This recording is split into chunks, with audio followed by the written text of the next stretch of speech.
আসসালামু আলাইকুম। আজকে অনুষ্ঠিত হওয়া খাদ্য অধিদপ্তরের উপখাদ্য পরিদর্শক পরীক্ষার আজকে আমরা লিখিত যে গাণিতিক সমস্যাটি আজকে সমাধান করব। তো প্রথমে বলে আছে যে প্রশ্ন আসছে যে উৎপাদকে বিশ্লেষণ করুন। তো বলা হয়েছে প্রশ্ন বলেছে x square minus x minus into a plus one into a plus two. তো এটাকে গুণ করে করা যায়, আবার গুণ ছাড়াও করা যায়। তবে গুণ করে করলে কাজ অনেকটা বেড়ে যাবে, তো আমরা গুণ ছাড়াই ধরে করব।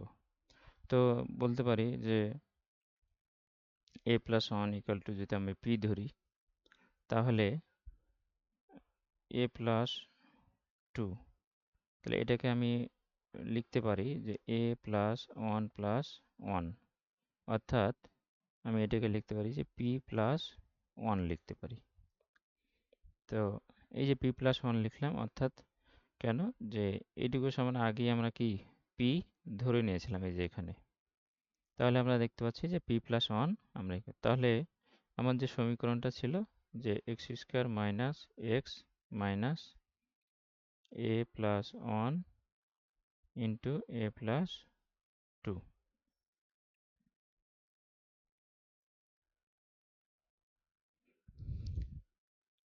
আমরা সমাধান করলে পাচ্ছি এখানে যে এক্স মাইনাস এক্স, তাহলে এটা সমান আমরা লিখতে পারি যে পি, আর এটিকে সমান লিখতে পারি পি প্লাস ওয়ান। তাহলে এটা লিখতে পারি এক্স স্কোয়ার মাইনাস এক্স, এখানে পি আর পি গুণ করে হয়ে গেল পি স্কোয়ার মাইনাস এখানে হচ্ছে পি। তাহলে আমরা এখানে একটু সাজিয়ে নিতে পারি x square minus P square, তাহলে এদিকে পাশে নিয়ে আসলাম, মাইনাস এক্স মাইনাস পি আমার থেকে গেল। এখন লক্ষ্য করেন যে আমরা জানি যে এ প্লাস বি ইন্টু এ মাইনাস বি, এটার সূত্র হচ্ছে এ স্কোয়ার মাইনাস বি স্কোয়ার। তো অনেকটা দেখেন যে ঠিক এরকমভাবে একটা আমাদের রাশি চলে আসছে। এই রাশি যদি এবার চলে আসে, তাহলে আমরা এখানে লিখতে পারি যে x plus p into x minus p. আর এখানে এটুকু আমরা ক্যালকুলেশন করলে মাইনাস এখানে যে ওয়ান কমন নিই, তাহলে আমার থাকে এক্স প্লাস পি। এখন তাহলে দেখেন যে এখানে আমার পদ হচ্ছে দুইটা। দুইটা কেন? কারণ এখানে একটা আছে গাণিতিক রাশি, মানে এদিকে আছে একটা পদ, এই অংশ একটা পদ, অর্থাৎ দুইটা। এবং দেখেন উভয় পক্ষতে যে মাইনাসের দুই পাশে দেখেন এক্স প্লাস পি কমন রয়েছে। তাহলে আমরা এটা কমন নিতে পারি। তো কমন নিলে কি হবে, এক্স প্লাস পি যদি আমি কমন নিই, তাহলে আমার থাকছে এক্স মাইনাস পি, আর এইটুকু থেকে যদি আমি এক্স প্লাস পি কমন নিই, তাহলে আমার থাকছে ওয়ান, মাইনাস ওয়ান। তাহলে এটা, তো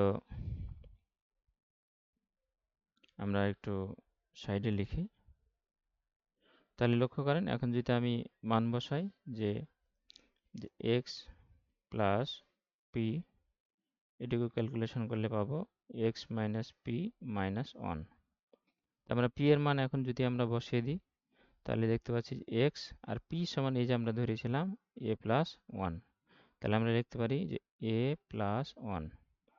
আরেকটা এদিকে আছে এক্স, পি এর মান হচ্ছে মাইনাস দ্বারা এখানে ছিল হচ্ছে এ প্লাস ওয়ান মাইনাস ওয়ান।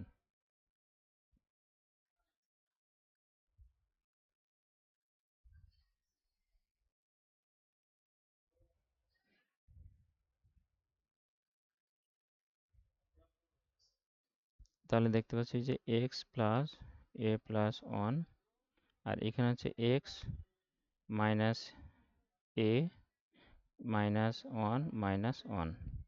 তাহলে আলটিমেটলি আমাদের রাশিটা দাঁড়ালো এক্স প্লাস এ প্লাস ওয়ান, আর এদিকে হচ্ছে এক্স মাইনাস এ মাইনাস টু।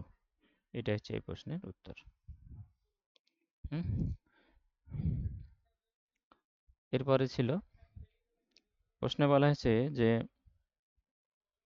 600 মিটার একটা রাস্তা নির্মাণ করতে প্রথম মিটারের জন্য 20 টাকা এবং পরবর্তী প্রত্যেক মিটারের জন্য অতিরিক্ত 2 টাকা খরচ হয়। রাস্তাটির শেষ মিটারের জন্য নির্মাণ খরচ কত হবে? তাহলে লক্ষ্য করেন যে আমার এই যে মনে করি যদি আমি এটা আমার মোট রাস্তা, এই যে আমার ৬০০ মিটার, তো এই প্রথম মিটারে আমার খরচ হচ্ছে ২০ টাকা। পরবর্তী যে মিটারগুলো হবে অর্থাৎ প্রত্যেকবারই ২ টাকা করে বেশি হবে। তাহলে প্রথম মিটারে যদি ২০ হয়, তারপরে ২২, তারপরে হচ্ছে আমার ২৪, তারপরে হচ্ছে আমার ২৬, এভাবে করে আর কি ৬০০ মিটারের হিসাব।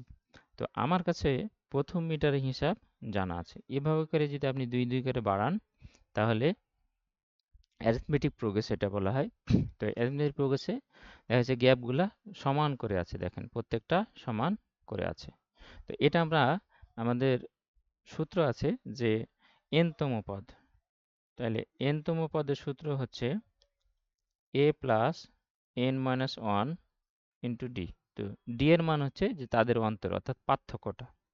তাহলে আমার কততম পদের মান হচ্ছে যে শেষ, এই যে শেষ মিটারের নির্মাণ খরচ অর্থাৎ ৬০০, যে ৬০০তম মিটার বা ৬০০তম যে মিটার পড়বে সেটার আমার খরচ জানতে চাইছি, যে ওখানে গিয়ে আর কি মানটা কত হবে। তাহলে প্রথম পদ হচ্ছে আমার ২০ টাকা, আর আমার ৬০০ বলা হয়েছিল, তাহলে ৬০০ মাইনাস ১, আর সাধারণত ২ করে, তাহলে আমরা ২ গুণ দিলাম। তাহলে এখন দেখতে পাচ্ছি যে ২০ যোগ এখানে কত ৫৯৯ গুণিত ২। তো ৫৯৯কে যদি আমরা গুণ করি, তাহলে আমরা পেয়ে যাব ৫ ১০০০, ১০০০ হচ্ছে ৯৯, ২০০, তাহলে হচ্ছে ১১৯৮। ১১৯৮, তাহলে ২০ যোগ ১১৯৮। তাহলে এই যে ৯৮ এখন যদি আমরা যোগ করি, তাহলে হচ্ছে ১২০০, আমার টোটাল আসছে ১২১৮। অর্থাৎ ১৬তম মিটারে গিয়ে আমার খরচ হবে ১২১৮ টাকা। এই হচ্ছে এই প্রশ্নের উত্তর। এখন এইটা অনেকেই আপনি মুখে মুখেও করতে পারেন, যে মানে চিন্তা করে যে এটা খুব কঠিন কিছু না। হ্যাঁ, এমসিকিউতে আসলে জাস্ট গুণ করে ফেলবেন তাহলে হবে আর কি। তো এটা হচ্ছে দ্বিতীয় যে প্রশ্নটি ছিল সেটির উত্তর। এরপর আমরা দেখে নিই যে বলা হয়েছে প্রশ্নে যে একজন ফল বিক্রেতার ৫% ফল পচে গেল, আরও ৫% ফল পরিবহনে নষ্ট হলো। প্রশ্ন করা হয়েছে যে শতকরা কত লাভে বিক্রয় করলে মোট ফলের ২০% লাভ হবে। অর্থাৎ আমার যে মোট ফল ছিল, মনে করলাম যে আমার ১০০% ফল ছিল,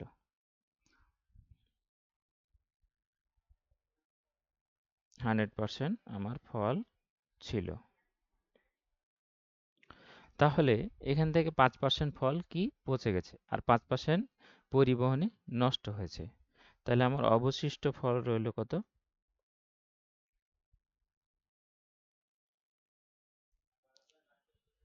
১০০ মাইনাস ৫ মাইনাস ৫, তাহলে হচ্ছে আমার ৯০% ফল ভালো। এখন এই যে ৯০% ফল, তারা বলছে যে ২০% আমাকে লাভ করতে হবে। তো ২০% লাভ শব্দটার অর্থ কি? লাভ সমান অর্থ হচ্ছে যে ১০০ যোগ ২০, তাহলে হচ্ছে কত? ১২০ টাকা। অর্থাৎ ২০% লাভ হতে হয়েছে ১০০ টাকার উপর আমার ২০ টাকা লাভ করতে হবে। এখন এই প্রশ্নের আপনি যদি চিন্তা করেন যে ৯০ টাকার পণ্যটা আমাকে ১২০ টাকা বিক্রি করতে হবে। এইভাবে যদি আপনি সমাধান করেন, তাহলে দেখা যাচ্ছে যে ফলাফলটা পাবেন এই সেখান থেকে আবার ১০০ আমাকে বিয়োগ করতে হবে। তো এই বিয়োগ করার তে না গিয়ে আমরা ডিরেক্ট করে ফেলতে পারি। সেটা কিভাবে দেখি, যে আমার লাভ করতে হবে, দেখেন। তাহলে লাভ, তাহলে ১২০ টাকা যদি বিক্রি করি আর আমি ৯০ টাকার যে পণ্যটা, তাহলে আমার কত? ৩০ টাকা লাভ। তাহলে এটাকে যদি আমরা সাজিয়ে লিখি যে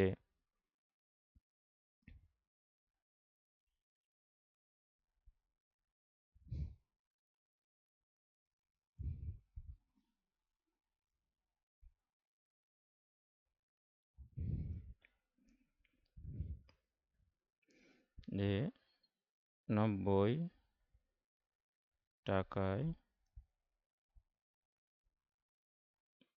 লাভ করতে হবে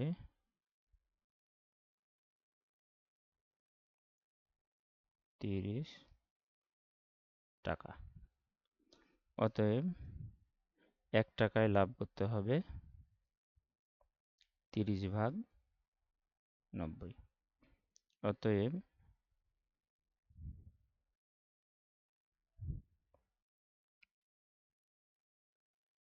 100 টাকায় লাভ করতে হবে, তাহলে আছে 30 × 100/90। তাহলে এখন কাটাকাটি করা যায়, এই শূন্য এই শূন্য কাটে, আর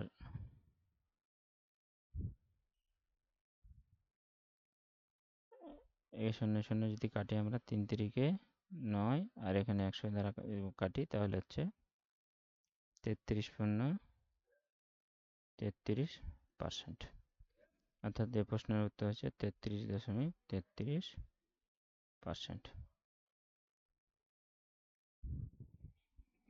তাহলে আমার হচ্ছে যে 33.33% লাভ যদি আমি বেশি মূল্যে বিক্রি করি, তাহলে আমার মোটের উপর 20% লাভ হবে।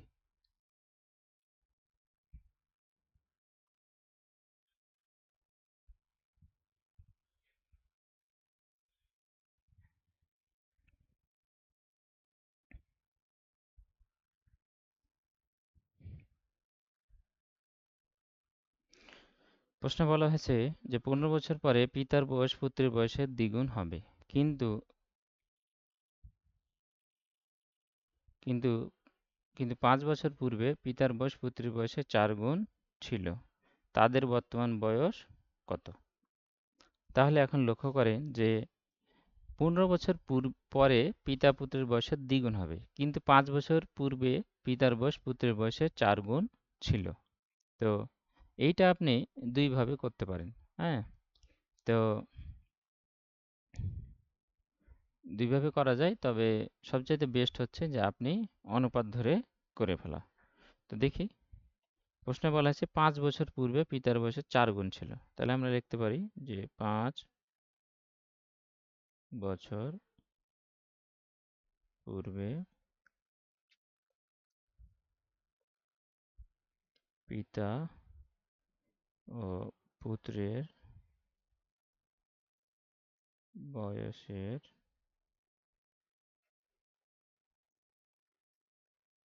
অনুপাত। তাহলে আমরা বলতে পারি যে পিতা ছিল 4, 4x, এবং পুত্র ছিল x। তাহলে বর্তমানে তাদের বয়স, বর্তমানে পিতা ও পুত্রের বয়স, তাহলে কত হবে? 4x প্লাস 5 অনুপাত x প্লাস 5। এখন বলছে যে 15 বছর পরে, তাহলে যদি বলি যে 15 বছর পরে পিতা ও পুত্রের বয়স, তাহলে কত হবে?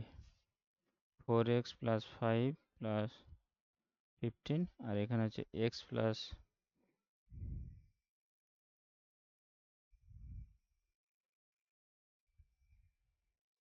15। এখন প্রশ্নের মতে বলা হয়েছিল যে 15 বছর পরে যে পিতার বয়স পুত্রের বয়সের দ্বিগুণ হবে। তাহলে আমরা বলতে পারি যে 4x প্লাস